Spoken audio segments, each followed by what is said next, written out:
یا نبی سلام.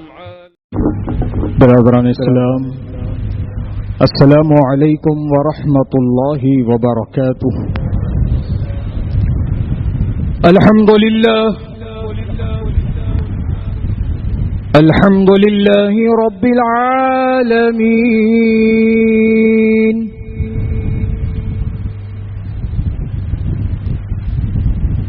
والعاقبۃ للمتقین، والصلاة والسلام على سيد الأنبياء وسيد المرسلين،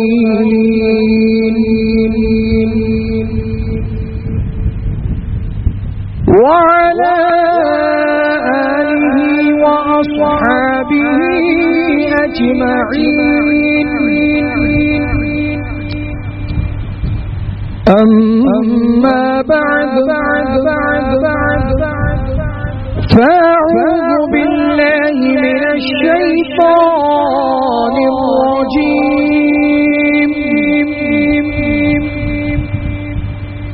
بسم الله الرحمن الرحيم.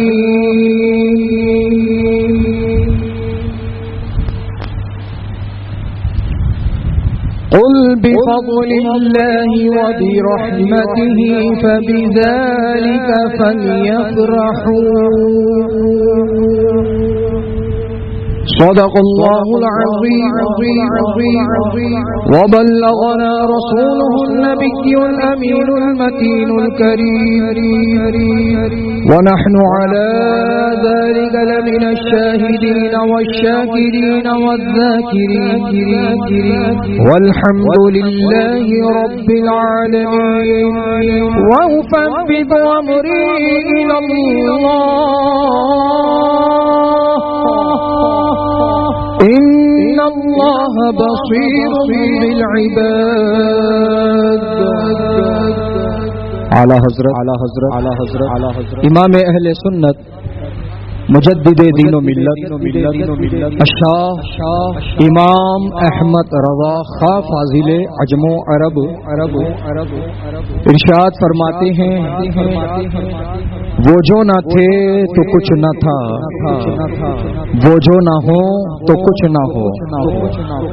وہ جو نہ تھے تو کچھ نہ تھا، وہ جو نہ ہو تو کچھ نہ ہو. جان ہے وہ جہان کی، اور جان ہے تو جہان ہے.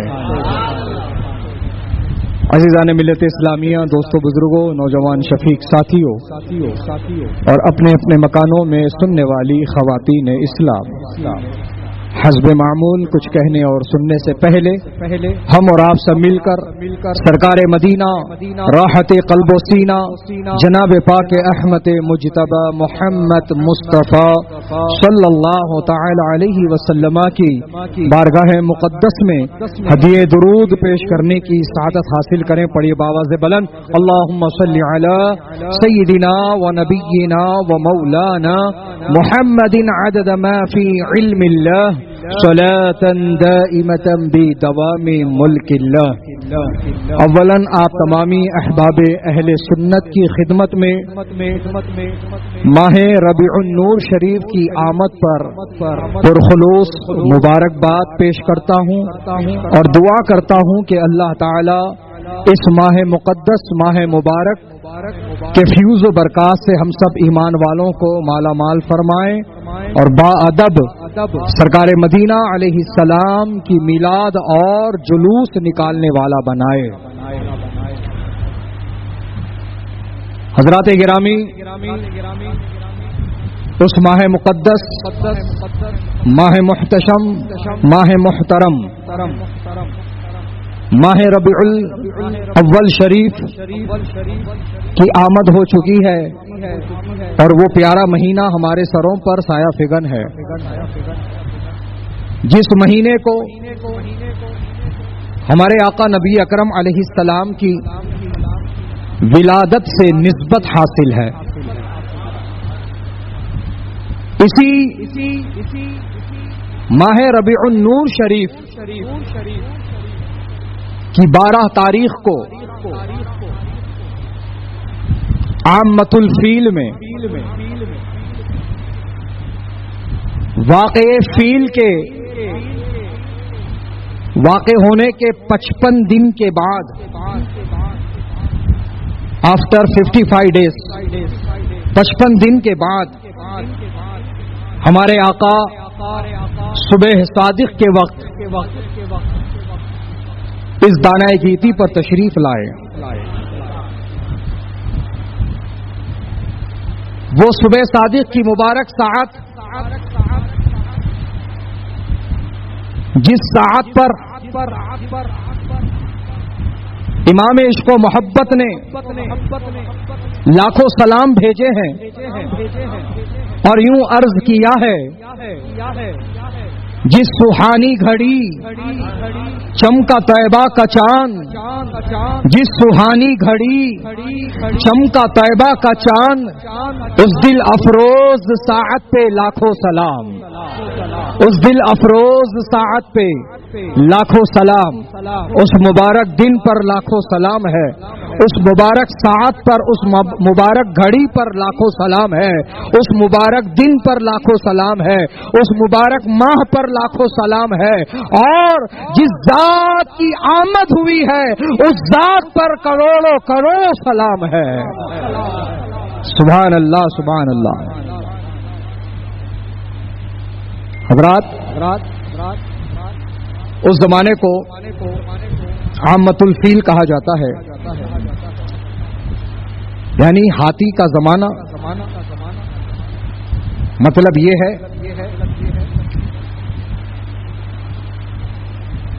کہ ہمارے آقا نبی پاک علیہ السلام کہ دنیا میں تشریف لانے سے 55 دن پہلے سرزمین مکہ پر ایک بہت بڑا واقعہ رونما ہوا اور وہ واقعہ یہ ہے کہ ایک یمن کا بادشاہ جس کا نام ابرہا تھا اس نے اپنے ملک یمن میں ایک بہت بڑا گرجا گھر تعمیر کیا اور اس کی نیت اس کا مقصد یہ تھا کہ دنیا بھر کے لوگ کہیں اور عبادت کے لیے نہ جائیں بلکہ وہ میرے بنائے گرجا گھر میں آئیں اور یہاں عبادت کریں. چنانچہ بہت پیسہ لگا کر بہت محنت سے اس نے بہت عالیشان ایک گرجا بنا دیا اور وہ یہ چاہتا تھا کہ سارے لوگ وہاں آ کر عبادت کریں. چنانچہ عرب کے رہنے والے کچھ لوگ وہاں گئے تھے. اس میں سے کسی نے وہاں غلاظت کر دی, پاخانہ کر دیا. جب بادشاہ کو اس کی خبر ملی تو بادشاہ کو بڑا غصہ آیا اور اس نے یہ ارادہ کیا کہ میں خانہ کعبہ کو ڈھا دوں گا, خانہ کعبہ کو گرا دوں گا. جب تک خانہ کعبہ روئے زمین پر باقی رہے گا لوگ میرے گرجا میں نہیں آئیں گے. اگر خانہ کعبہ باقی رہا تو میرا گرجا کبھی بھی عبادت کا مرکز نہیں بن سکتا ہے, لہذا پہلے میں خانہ کعبہ کو گرا دوں گا. چنانچہ اس نے ایک بہت بڑا لشکر تیار کیا اور اس میں اس نے ہاتھیوں کو شامل کیا اور اہل عرب کے لیے ہاتھی بالکل نئی چیز تھی. اہل عرب نے پہلے کبھی ہاتھی نہیں دیکھا تھا. عزیزان گرامی, چنانچہ ایک بہت بڑا لشکر ایک بہت بڑی فوج لے کر وہ خانہ کعبہ کی طرف بڑھا اور اس نے حرم کعبہ کے پاس پڑاؤ کیا. اور اس وقت ہمارے سرکار کے دادا جان حضرت سیدنا عبد المطلب رضی اللہ تعالی عنہ وہ خانہ کعبہ کے متولی تھے اور کلید بردار تھے, یعنی خانہ کعبہ کی چابی آپ ہی کے پاس تھی, آپ وہاں کے متولی تھے. چنانچہ ابرہا بادشاہ کے سپاہیوں نے حضرت عبد المطلب کے چند اونٹ گرفتار کر لیے. تو حضرت عبد المطلب کو جب پتہ چلا تو حضرت عبد المطلب اس کے خیمے میں گئے اور اس سے بات چیت کیا اور اس سے اپنے اونٹوں کی رہائی کی بات کی.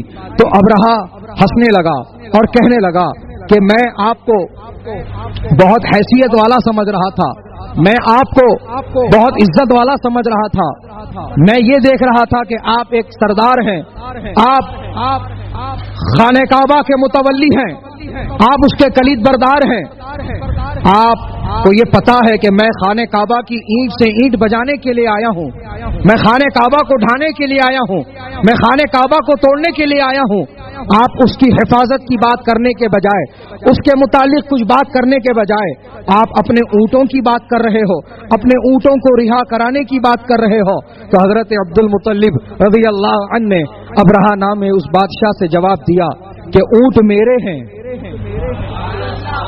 اونٹ میرے ہیں، تو ان کی رہائی کے لیے میں بات کرنے آیا ہوں، اور جس گھر کو توڑنے کی تو بات کر رہا ہے وہ گھر اللہ کا ہے، وہ گھر اللہ کا ہے، اور اللہ تعالیٰ اپنے گھر کی حفاظت کا انتظام فرمائے گا، اللہ تعالیٰ اپنے گھر کی حفاظت کا انتظام فرمائے گا، لہذا جو میرے اونٹ ہے میرے حوالے کر دے۔ چنانچہ اس نے اونٹوں کو رہا کر دیا۔ حضرت عبد المطلب اپنے اونٹ لے کر کے آئے اور وہاں پر جو لوگ مقیم تھے خانہ کعبہ کے پاس، ان لوگوں سے کہا کہ اے لوگوں، بہت بڑی آفت آنے والی ہے، بہت بڑی یہاں پر جنگ ہونے والی ہے، چنانچہ تم فوراً اپنے اپنے گھروں کو خالی کرو اور پہاڑیوں کے پیچھے جا کر تم اپنے خیمے گاڑ لو۔ حضرات محترم، انہی تمام اس جگہ سے ہجرت کرنے والوں میں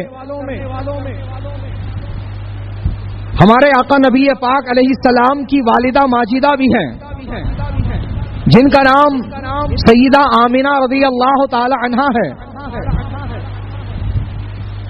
اور میرے آقا نبی پاک علیہ السلام اپنی ماں کے شکم مبارک میں ہیں۔ میرے آقا اس وقت اپنی ماں کے، اپنی والدہ ماجدہ کے شکم مبارک میں ہیں۔ سبحان اللہ۔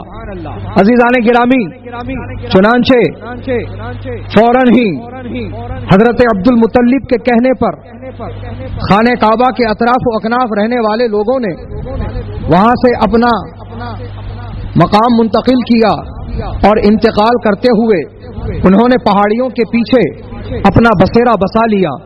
اور جب یہ ابرہہ نامی بادشاہ جب ہاتھیوں والی فوج لے کر خانہ کعبہ کی طرف بڑھا، حضرات محترم، تو آپ جب قرآن شریف پڑھیں گے، جب 30واں پارہ پڑھیں گے، اور جب 30ویں پارے میں جو آخری کی 10 صورتیں ہیں اس میں سے دوسری سورت جو ہے جس کو سورۃ الفیل کہا جاتا ہے، جب آپ اس سورے کو پڑھیں گے تو آپ کو اس واقعے کی تمام تر تفصیل اس کے اندر مل جائے گی کہ اللہ سبحانہ و تعالی نے ارشاد فرمایا، الم تر کیف فعل ربک باصحاب الفیل، اے محبوب کیا آپ نے نہ دیکھا کہ آپ کے رب نے ہاتھی والوں کا کیا معاملہ کیا؟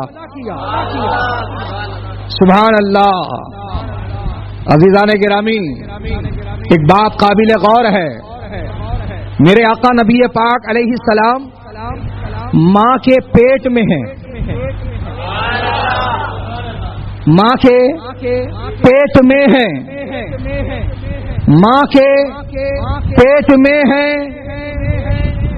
اور اللہ تعالی فرما رہا ہے الم ترى، کیا آپ نے نہ دیکھا؟ سبحان اللہ۔ دیکھنے کے لیے موجود ہونا ضروری ہے، دیکھنے کے لیے موجود ہونا ضروری ہے۔ تو میرے رب نے اپنے محبوب سے یہ فرما کر ہمیں یہ عقیدہ دے دیا کہ میرا محبوب موجود تھا، موجود ہے اور موجود رہنے والا ہے۔ ہر چیز اس کی نظر کے سامنے ہے، ہر بات اس کے علم میں ہے، اور اللہ نے اس چیز کو قرآن میں یوں بیان فرمایا، وَعَلَّمَكَ مَا لَمْ تَكُنْ تَعْلَمْ، اے محبوب آپ جو کچھ نہیں جانتے تھے آپ کے رب نے بتا دیا، آپ کے رب نے آپ کو بتا دیا۔ اب اسی کا نتیجہ میرے امام نے یوں نکالا، اور کوئی غیب کیا تم سے نہا ہو بھلا، جب نہ خدا ہی چھپا تم پہ کروڑوں درود۔ سبحان اللہ سبحان اللہ. الم ترا، اگر نبی موجود نہ ہوتے اور اگر نبی نہ دیکھے ہوتے تو اللہ تعالیٰ الم ترا نہیں فرماتا بلکہ فرماتا الم سمعتا، کیا تم نے نہ سنا؟ سنا نہیں، دیکھا. سبحان اللہ. محبوب آپ موجود تو تھے، محبوب آپ موجود تو تھے اور آپ دیکھ رہے تھے. سبحان اللہ. ماں کے شکم میں تھے لیکن آپ دیکھ رہے تھے. اسی لیے سرکار غوث پاک رضی اللہ تعالی عنہ نے اپنی شہر آفاق کتاب میں یہ ذکر فرمایا ہے، الولایت ظل النبوہ. ولایت نبوت کو سمجھاتی ہے، ولایت نبوت کو بتلاتی ہے، ولایت کے ذریعے سے نبی کی شان سمجھ میں آتی ہے. واقع فیل ہو رہا ہے، نبی مادر شکم میں ہے اور رب فرما رہا ہے الم ترا، کیا آپ نے نہ دیکھا؟ حضرات اب غوث پاک کی ولایت سے نبی کی شان کیسے سمجھو گے؟ تو غوث پاک رضی اللہ تعالی عنہا نے اپنی امی سے کہا تھا، امی جان یاد کیجئے میں آپ کے پیٹ میں تھا اور آپ نانا جان کے سیب کے باغیچے میں ٹہل رہی تھی اور آپ ایک سیب کو توڑنے کے لیے اپنا ہاتھ اونچا کرتی ہے، اچانک آپ کے پیٹ میں تکلیف ہوتی ہے. کہا ہاں مجھے تکلیف ہوئی تھی. کہا امی جان وہ میری ہی وجہ سے تکلیف ہوئی تھی کہ آپ جس سیب کی طرف ہاتھ بڑھا رہی تھی اسی سیب کے پاس ایک زہریلا سانپ تھا جو آپ کو ڈس لیتا، آپ کو کاٹ لیتا، آپ کو وہ سانپ تکلیف نہ دے. میں نے پیٹ میں کروٹ لے کر آپ کے ہاتھ کو نیچے کروا لیا. حضرات محترم اب سمجھو کہ ادھر غوث پاک ہے، اپنی ماں کے پیٹ میں ہے لیکن اس ڈالی پر سانپ ہے اور وہ زہریلا ہے اور وہ آپ کی والدہ کو کاٹنے والا ہے.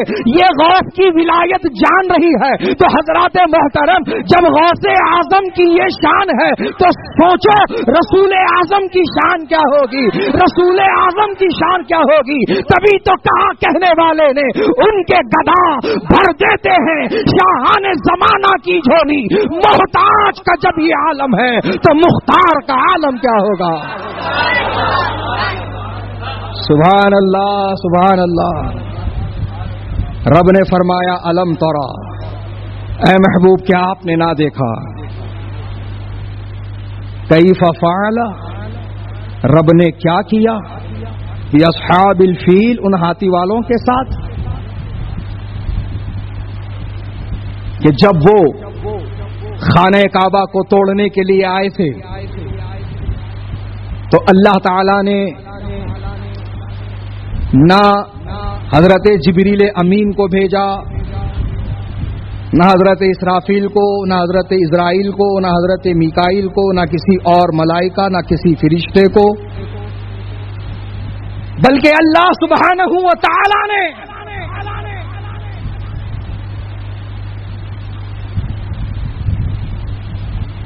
ابابیل پرندوں کے جھنڈ کو ان ہاتھی والوں کی فوج سے مقابلے کے لیے بھیجا. اور رب تعالیٰ نے قرآن میں فرمایا طیرن ابابیل، ان پر پرندے بھیجے، ان پر پرندے بھیجے، ابابیل بھیجے. اور کیسے بھیجے؟ بحجارہ، کنکریوں کے ساتھ. کس کے ساتھ؟ بحجارہ، کنکریوں کے ساتھ. طیرن ابابیل ترمیہم بحجارۃ من سجیل.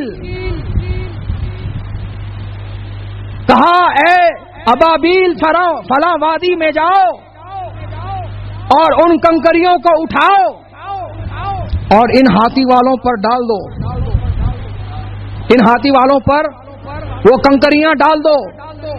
انہوں نے ویسا ہی کیا. سبحان اللہ. پرندوں کو پتا ہے کہ اللہ تعالیٰ کس وادی کی بات کر رہا ہے. پرندوں کو پتا ہے اللہ تعالیٰ کن کنکریوں کی بات کر رہا ہے. پرندوں کو پتا ہے کہ ہاتھی والوں کی فوج کہاں ہے. پرندوں کو پتا ہے کہ وہ کس پر گرانی ہے. یہ سب علم ہے. یہ سب علم ہے. تو ذرا سوچو، جب اللہ نے پرندوں کو علم دیا ہے تو اپنے محبوب کو کیوں نہیں عطا کرے گا؟ اپنے محبوب کو کیوں نہیں عطا فرمائے گا؟ حضرات، وہ پرندے اس وادی میں گئے جس وادی کی بات اللہ نے فرمائی، جس کی نشاندہی رب نے کر دی. وہاں گئے، کنکریاں اٹھائے اور ہاتھی والوں کے سروں پر سوار ہو کر انہوں نے جب کنکریاں پھینکنا شروع کی، ان پر گرانا شروع کی. جو ہی کنکری ہاتھی والوں پر گرتی تو ہاتھی والے کو وہ بیچ میں سے چیرتی ہوئی جب ہاتھی کے اندر داخل ہوتی تو ہاتھی کے اتنے بھاری بھرکم جسم کو اس کے پرخچے ہوا میں اڑا دیتی اور ایسے کر دیتی کہ جب جیسے اللہ تعالیٰ نے فرمایا ہے فَجَعَلَهُمْ كَعَصْفٍ مَأْكُولٍ، جیسے کھایا ہوا بھوسا، جیسے کھایا ہوا بھوسا ہوا میں بکھر جاتا ہے، اسی مانند ان کا جسم ہوا میں بکھر گیا. اسی طرح ان کا جسم پھٹ کر ختم ہو گیا. سبحان اللہ. عزیزان گرامی، تو یہ تھا واقع فیل کا پس منظر جو میرے آقا کی ولادت سے 55 دن پہلے رونما ہوا تھا. اور اس واقع فیل کے 55 دن کے بعد ہمارے آقا نبی پاک علیہ السلام 12 ربیع الاول کو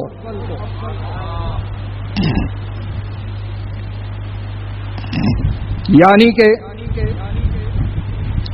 20 یا 22 اپریل 20 یا 22 اپریل سن 571 عیسوی کو صبح صادق کے وقت یعنی 4:44 پر 4:44 پر 4 پھر 4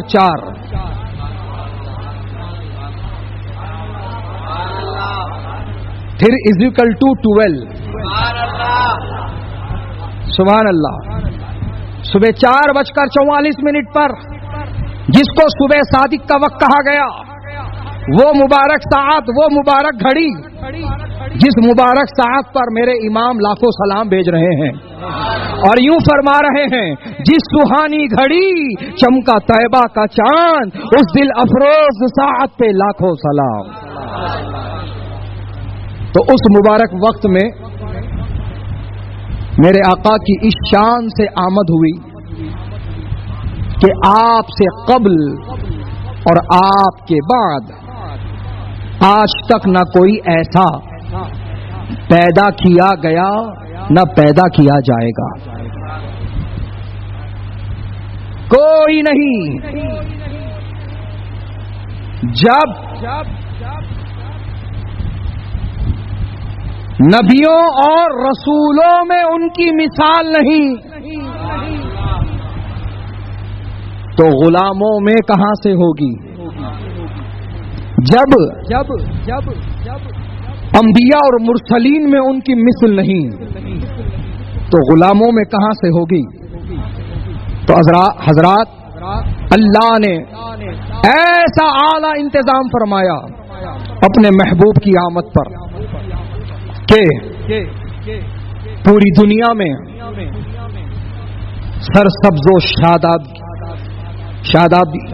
جو ہے پھیلا دی گئی. ہر طرف ہریالی ہی ہریالی ہے، ہر طرف ہریالی ہی ہریالی ہے. اور اللہ تعالی نے اپنے محبوب کی آمد پر 70,000 فرشتوں کی جماعت کو روانہ کیا. یہ نبی کی آمد کی خوشی میں جلوس نکالا گیا. سبحان اللہ. یہ نبی کی آمد کی خوشی میں جلوس نکالا گیا. جلوس ملائکہ نے نکالا اور جلوس نکلوانے والی ذات اللہ کی. اللہ کا حکم ہوا تبھی تو ملائکہ نکلے. اور 1 2 4 نہیں، 10 15 12 نہیں، پورے 70,000. پورے 70,000 ملائکہ نبی کی آمد کی خوشی میں جلوس نکال رہے ہیں. سبحان اللہ. اور جب میرے آقا ہجرت فرما کر مکہ سے مدینہ منورہ تشریف لائے تھے. سبحان اللہ. مدینہ طیبہ، مدینہ منورہ، مدینہ مبارکہ،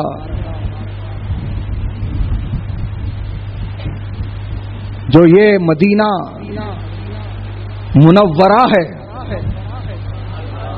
کیا ہے یہ؟ منورہ ہے، روشن.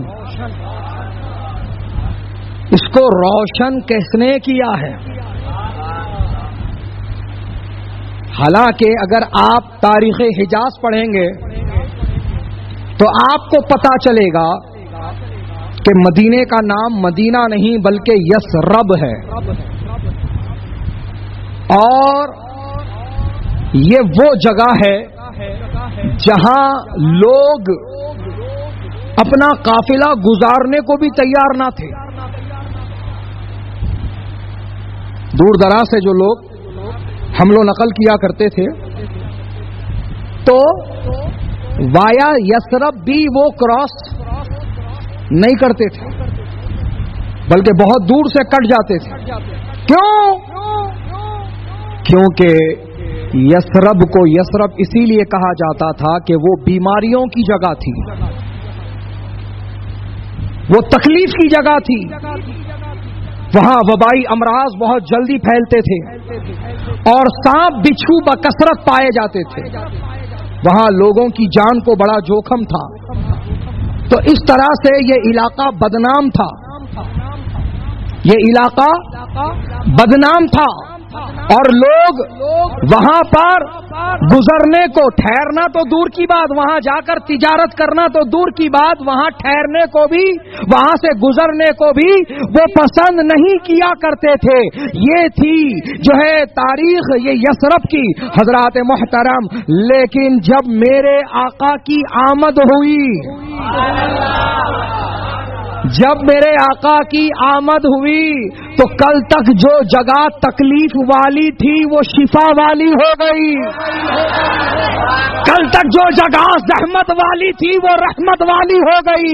آج جتنے بھی عازمین حج جہاں جو ہے جاتے ہیں حج کو، تو حضرات ان سے آپ پوچھنا کہ آپ کو زیادہ راحت، زیادہ اطمینان و سکون کہاں محسوس ہوا، تو وہ یہی جواب دیتے نظر آئیں گے کہ بھائی صاحب ہم جب مدینے پہنچے ہیں ہمارا دل مطمئن ہوا ہے. جب ہم مدینے پہنچے ہیں ہم کو راحت و سکون اور اطمینان ملا ہے. حضرات محترم، اور انہوں نے یہ بھی بتایا ہے کہ ہم خانہ کعبہ میں تھے، ہم مکہ المکرمہ میں تھے، لیکن وہاں دل گھبراتا تھا، وہاں جی گھبراتا تھا، اس لیے کہ وہاں پر رب کا جلال ہے اور مدینہ منورہ میں مصطفیٰ کا جمال ہے. مدینہ منورہ میں مصطفیٰ کا جمال ہے.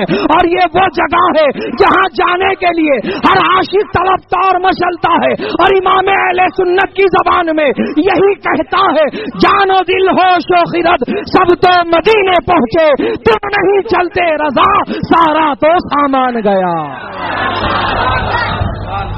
نعرے تکبیر، نعرے رسالت، نعرے رسالت، آمد مصطفیٰ، آمد مصطفیٰ، مرتبہ اعلیٰ حضرت، حضرت حضور شہباز دکن. عزیزان ملت اسلامیہ، تو جو جگہ زحمت والی تھی اس جگہ کو رحمت والی بنائی میرے آقا نے. جو جگہ کل تک بیماریوں کا گھر تھا، آج وہیں سے خاک شفا بٹ رہی ہے، آج وہیں سے خاک شفا بٹ رہی ہے، نسیم صبا وہاں سے چل رہی ہے۔ سبحان اللہ سبحان اللہ۔ اور حضرات، کل تک وہاں جانے سے لوگ گھبراتے تھے، آج وہاں جانے کو تڑپ رہے ہیں، آج وہاں جانے کو تڑپ رہے ہیں، اور یہی کہہ رہے ہیں میرا دل تڑپ رہا ہے، میرا جل رہا ہے سینہ کہ دوا وہی ملے گی، مجھے لے چلو مدینہ۔ اور کہہ رہے ہیں میں غریب ہوں یہی نا، نہیں مال و زر تو کیا ہے، میں غریب ہوں یہی نا، میرے عشق مجھ کو لے چل، میرے عشق مجھ کو لے چل، تو ہی جانب مدینہ، تو ہی جانب مدینہ۔ عزیزان گرامی، تو جو جگہ زحمتوں والی تھی اس کو رحمتوں والی بنائی میرے آقا نے۔ تو میرے آقا مکہ سے ہجرت فرما کر مدینہ منورہ تشریف لائے، اور میرے آقا کے آنے سے پہلے ہی یہاں اسلام پہنچ چکا ہے، یہاں اسلام پہنچ چکا ہے، بلکہ بہت سارے گھروں میں پھیل چکا ہے۔ سبحان اللہ۔ تو حضرات گرامی، جب میرے آقا نے ہجرت فرمائی حضرت سیدنا ابو بکر صدیق رضی اللہ تعالی عنہ کے ساتھ، تو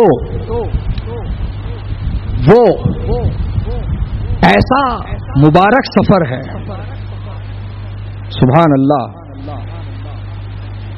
کہ حضرت ابو بکر نے اپنی محبتوں، اپنی عقیدت اور اپنی غلامی کا ایسا بھرپور ثبوت فراہم کیا، ہائے ہائے سبحان اللہ،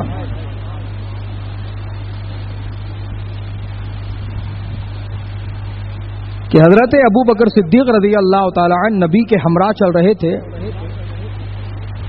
تو چلنے کا یہ انداز تھا کہ کبھی آگے ہو جاتے، کبھی پیچھے ہو جاتے، کبھی دائیں آ جاتے، کبھی بائیں آ جاتے۔ تو جب پوچھا میرے آقا نے ابو بکر ایسا کیوں چل رہے ہو، تو ابو بکر نے کہا یا رسول اللہ، ابو بکر جب آپ کے پیچھے چل رہا ہوتا ہے تو خیال آتا ہے کہ دشمن تعاقب کر رہا ہے، کہیں آگے سے حملہ آور نہ ہو جائے، تو آقا میرے ہوتے ہوئے آپ کو کوئی تکلیف نہ پہنچے، آقا میری جان پہلے آپ پر قربان ہو، اس غلام کی تو عین یہی تمنا ہے، ہائے ہائے سبحان اللہ۔ سمجھو پیارے، عاشق کون ہوتا ہے اور عشق کیسا ہوتا ہے؟ عاشق صرف کھیر پوریاں کھانے والے کو نہیں بولتے، عاشق کا مزاج کیا ہوتا ہے؟ کروں تیرے نام پہ جاں فدا، نہ بس ایک جاں دو جہاں فدا، دو جہاں سے بھی نہیں جی بھرا، کروں کیا کروڑوں جہاں نہیں۔ تو عزیزان گرامی، حضرت ابو بکر کہتے ہیں یا رسول اللہ، آگے سے حملے کا خدشہ ہوتا ہے، آگے ہو جاتا ہوں، پھر دائیں طرف سے خدشہ ہوتا ہے، دائیں طرف آ جاتا ہوں، بائیں کی طرف سے خدشہ ہوتا ہے، بائیں طرف آتا ہوں۔ اور ایک جگہ حضرت ابو بکر نے مشورہ دیا، یا رسول اللہ علیہ السلام، دشمن ہمارے تعاقب میں ہے، اور اب ہم ریت پہ سے چل کے جانے والے ہیں، اگر ہم دو لوگ چلیں گے تو ریت پر 4 قدم کے نشان پڑیں گے، 4 پیر کے نشان آئیں گے، تو دشمن کو ہمارا پتہ ڈھونڈنے میں آسانی ہوگی۔ تو آقا میں چاہتا ہوں کہ آپ میرے کاندھے پر سوار ہو جائیں، آپ میرے کاندھے پر سوار ہو جائیں، تاکہ ریت پر صرف 2 ہی قدم کے نشان آئیں، 2 ہی پیر کے نشان آئیں، اور دشمن کو سمجھنے میں دشواری ہو، اور ہم زیادہ سے زیادہ ان سے دور ہٹ جائیں۔ نبی کو یہ مشورہ پسند آیا، اور میرے آقا حضرت ابو بکر کے کاندھوں پر سوار ہو گئے. سبحان اللہ سبحان اللہ. میرے آقا ابو بکر کے کاندھوں پر سوار ہو گئے. ہائے ہائے ہائے سبحان اللہ. یہ وہ نیکی ہے نبی کو اپنے کاندھوں پر سوار کرانے والی. یہ وہ نیکی ہے جو نیکی ایسی بھاری ہے کہ اما عائشہ صدیقہ رضی اللہ تعالی عنہا نے آقا سے اچانک پوچھ لیا یا رسول اللہ کیا آپ کا کوئی ایسا امتی ہے جس کی نیکیاں آسمان کے تاروں کے برابر ہیں؟ سبحان اللہ. یہ سوال غیب سے تعلق رکھتا ہے. اور پھر سوال پہ غور کرو. اما عائشہ صدیقہ رضی اللہ عنہا یہ نہیں فرما رہی, یہ عرض نہیں کر رہی ہیں یا رسول اللہ کیا آپ کے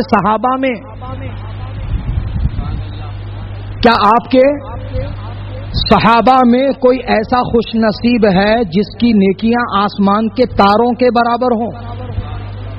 صحابہ کا لفظ نہیں ہے. کیا آپ کی امتی میں, کیا آپ کے امت میں, امت اب جو قیامت تک پیدا ہوگی وہ سب امت محمدیہ کہلائے گی. اب کس کے کیا عمل ہے, کس کی کیا نیکیاں ہیں, بولو یہ بات غیب کی ہے کہ نہیں ہے؟ میں نے فجر پڑھی, کیا آپ جانتے ہو؟ کیا آپ نے پڑھی, کیا میں جانتا ہوں؟ بولو یہ پوشیدہ کی بات ہے.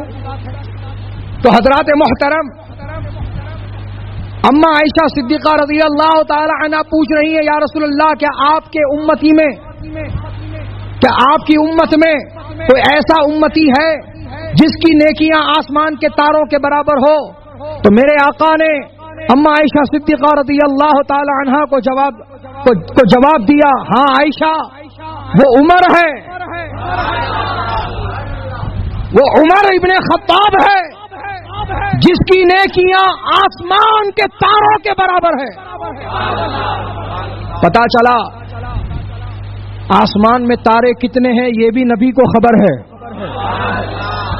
سائنس نے اتنی ترقی کر لی لیکن آج تک یہ نہیں پتا سکی کہ تارے کتنے ہیں آسمان میں.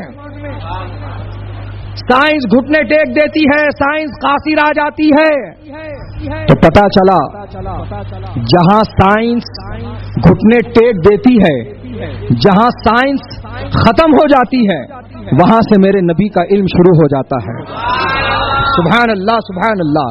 عزیزان گرامی, سائنس قاصر ہے یہ بتانے سے کہ آسمان میں تارے کتنے ہیں, لیکن نبی کو خبر ہے کہ آسمان میں تارے کتنے ہیں اور کس امتی کی کتنی نیکیاں ہیں. تو حضرت عمر رضی اللہ تعالی عنہ کے بارے میں میرے آقا نے جواب دیا کہ وہ عمر ابن خطاب ہے جس کی نیکیاں آسمان کے تاروں کے برابر ہے.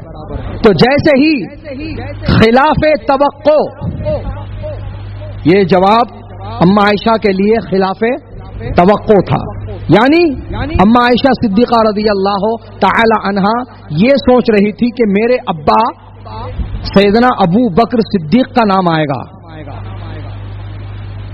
لیکن نبی نے میرے ابا ابو بکر کا نام نہ لے کر کے عمر ابن خطاب کا نام لیا. تو وہ ایک لمحے کے لیے سوچ میں پڑ گئی, پھر میرے ابا ابو بکر کی نیکیاں, میرے ابا ابو بکر کی نیکیاں. تو میرے آقا نے سمجھ لیا کہ عائشہ کیا سننا چاہتی ہے. تو میرے نبی نے فرمایا عائشہ تم اپنے والد کے بارے میں سوچتی ہو, سنو عائشہ تمہارے والد کی ایک نیکی ایک پلڑے میں رکھی جائے اور عمر کی آسمان کے تاروں کے برابر کی نیکیاں ایک پلڑے میں رکھی جائیں تو تمہارے والد کی وہ ایک نیکی عمر کی ساری نیکیوں پہ بھاری پڑ جائیں گی. اور جانتی ہو عائشہ وہ ایک نیکی تمہارے باپ نے ہجرت کی رات کمائی ہے. سبحان اللہ سبحان اللہ. وہ ایک نیکی تمہارے باپ نے ہجرت کی رات کمائی ہے. بہرحال میں آپ سے یہ عرض کرنا چاہ رہا تھا کہ جب میرے آقا نبی پاک علیہ السلام ہجرت فرما کر مکۃ المکرمہ سے مدینہ منورہ تشریف لا رہے ہیں تو دوستوں اور بزرگوں، صحابہ کرام جو انصار صحابہ کہلاتے ہیں، مدینہ شریف کے صحابہ کو انصار صحابہ کہا جاتا ہے. تو وہ انصار صحابہ سراپا انتظار بن کر نبی کی آمد کا انتظار کر رہے ہیں. سبحان اللہ. اور تم کتب احادیث پڑھو اور سیرت کی کتابیں پڑھو تو تمہیں پتہ چلے گا کہ وہ انصار صحابہ جو مدینہ شریف کے رہنے والے ہیں، جب انہیں نبی کی آمد کی خبر ملی تو ان انصار صحابہ نے نہ صرف اپنے مکانوں کو بلکہ اپنی بستی کو بھی دلہن کی طرح سجا دیا. سبحان اللہ. انصار صحابہ نے نبی کی آمد کی خبر پا کر ایسا اہتمام کیا جیسے عید پر ہوتا ہے. جو اچھا لباس میسر تھا وہ پہن لیا، بچوں کو بھی پہنا دیا، گھروں کو سجا دیا، محلوں بستیوں کو سجا دیا. سبحان اللہ. اے میلاد کی خوشی میں اپنے گھروں کو سجانے والوں، اپنی گلیوں، اپنی بستیوں، اپنے محلوں کو سجانے والوں، تم کوئی شرک و بدعت والا کام نہیں کر رہے ہو، صحابہ کی سنت پر عمل کر رہے ہو. اور ایک طرح سے یہ خدا پاک کی بھی سنت ہے. سبحان اللہ سبحان اللہ. عزیزان گرامی، اللہ تعالیٰ نے ستاروں سے دنیا کو سجایا، یعنی کہ ستارے اتنے قریب آ گئے کہ سرکار مدینہ علیہ السلام کی اماں جان سیدہ بی بی آمینہ رضی اللہ تعالی عنہا فرماتی ہیں اگر ہاتھ بڑھاتی تو چھو لیتی، ہاتھ بڑھاتی تو چھو لیتی. سبحان اللہ. صبح طیبہ میں ہوئی، بٹتا ہے باڑا نور کا، صدقہ لینے نور کا آیا ہے تارا نور کا، 12 برجوں سے جھکا ایک ایک ستارہ نور کا. سبحان اللہ. عزیزان گرامی، اب وقت اس بات کی اجازت نہیں دیتا کہ اس پر مزید گفتگو ہو. انشاءاللہ اسی عنوان کو آئندہ جمعہ کنٹینیو کیا جائے گا. آپ حضرات وقت کی پابندی کے ساتھ تشریف لائیں اور اپنے دوست احباب کو بھی ساتھ میں لے کر کے آئیں. انشاءاللہ سجانے کا کام اب شروع ہو جائے گا. سجاوٹ بہت سارے جگہوں پہ ہو چکی ہے اور بہت سارے جگہوں پر اب شروع ہونے والی ہے. تو اس حوالے سے میں یہی درس اور یہی پیغام مرکز اہل سنت حیدرآباد سے دینا چاہتا ہوں کہ خدارا نبی کی محبت میں، نبی کی آمد کی خوشی میں آپ سجانے کا کام کریں گے. کسی اور کو دکھانے کی نیت نہیں ہوگی.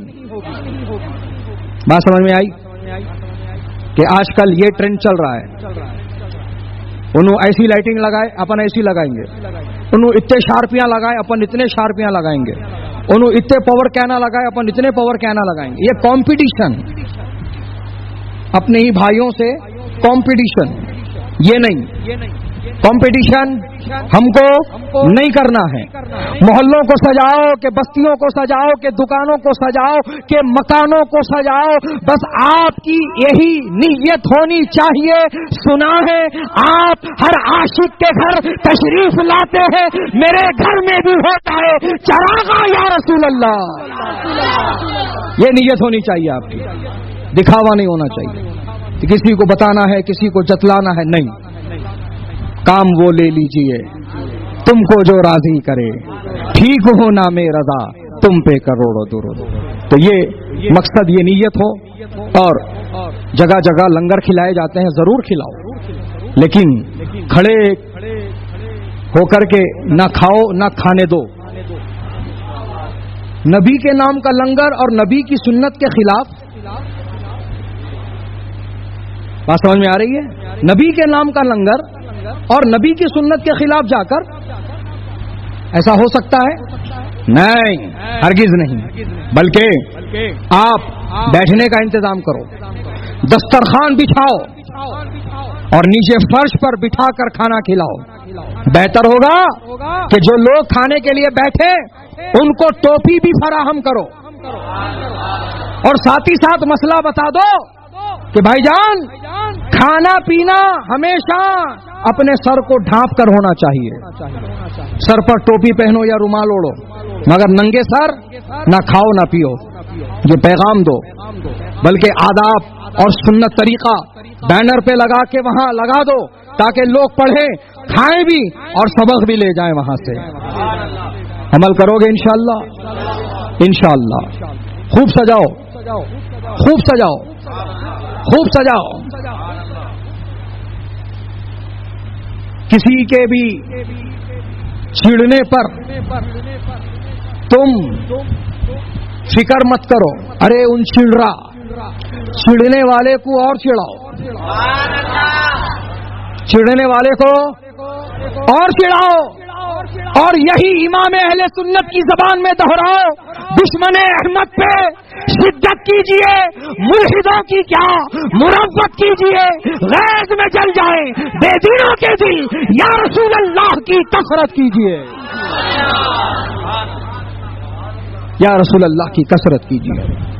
بہرحال خوب سجاؤ اور کسی کے ناراض ہونے کی فکر نہ کرو۔ جن کے قسمت میں خوشی نہیں ہے ہم کیا کر سکتے ہیں؟ اللہ نے یہ خوشی ایمان والوں کے حق میں رکھی ہے، اللہ نے میلاد کی خوشی نبی کے غلاموں کے حق میں رکھی ہے۔ تبھی تو کہا کہنے والے نے، نثار تیری چہل پہل پر ہزاروں عیدیں، ربیع الاول سوائے ابلیس کے جہاں میں سبھی تو خوشیاں